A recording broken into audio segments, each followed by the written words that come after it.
داغين بعد رواية عن عائشة رضي الله عنها، عائشة رضي الله عنها وي كنت أغتسل أنا ورسول الله صلى الله عليه وسلم من إناء واحد كلانا جنب. ما أو رسول صلى الله عليه وسلم من بيوزي غسل كو كلانا جنب او من دوانا بده جنابت په حالات کیو. اوس د دې ځینه دا مسله ته بیانوي چې یو زنانه باندې د حیض د بیماري راشي نو خاوند د دې سره څومره حد کې تعلق ساتلی شي. او زموږ د دین دومره ښایسته دین دی لکه یهودو کې دا مسله وه، مدینه کې چې کوم یهود اوسېدو د هغوی دا طریقه وه چې کومه زنانه باندې بیماري راشي دا مهواري نو دا به د کور نه بهر اوسېده، دې نه به یو خیمه جوړه کړه او دا به هلته ناسته وه، ګندګي به وه او نه به یې څوک خواله ورتلو، نه به دا ډوډۍ د دوی سره یو ځای خوري، نه به دې له لاس وروړي. دا د هغوی طریقه وه. د نصاراو طریقه دا وه د عیسایانو چې دوی به په دغه ګندګۍ کې ورسره کوروالی هم کوو. نو افراط او تفریط زمونږ شریعت هغه الحمدلله منځ کې دی چې نه کوروالی ورسره نشي کولی، ځکه چې دغه وینه ګنده ده. هر چې هغې سره ناسته پاسته ده نو دا ورسره کولی شي. هسې بدن خو پلیت نه دی چې د هغې نه دا پلیتي بهیږي. او بله ده چې دا خبره د هغې په لاس کې خو نه ده. لکه رسول صلی الله علیه وسلم حدیث کې وایي چې ذلک شیء کتبه الله علی بنات آدم، دا یو خبره ده چې الله د آدم علیه السلام په لوڼو باندې لیکلې ده او په هغوی راځي.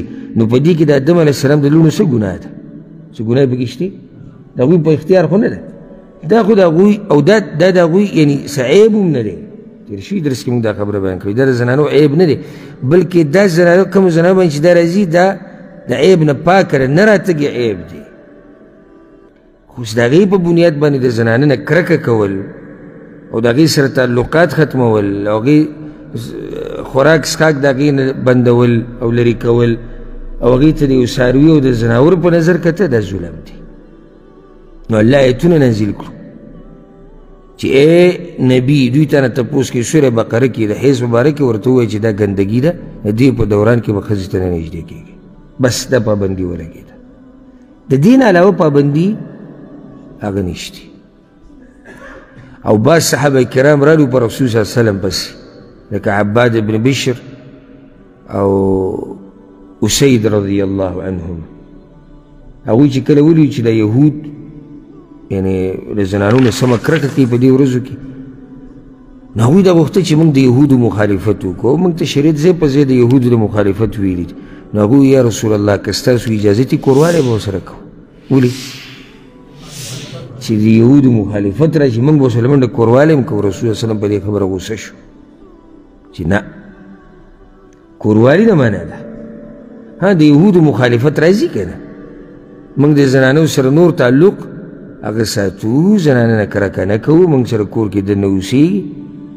دې کې د یهودو مخالفت او د نصاراو مخالفت هم راغی چې هغوی په دغه ګندګۍ کې کوروالی هم کوي. نو موږ کوروالی په دغه ګندګۍ کې نه کوو. او څومره ښایسته دین دی رب العالمین دی موږ له مرګ په دې دین باندې راولي.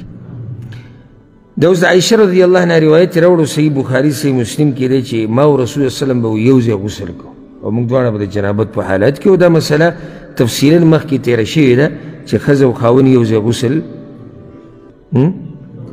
کولی شي او د یو بل هغه اوبه استعمالولی شي چې کومې اوبه د هغه د استعمال نه پاتې شوي دي.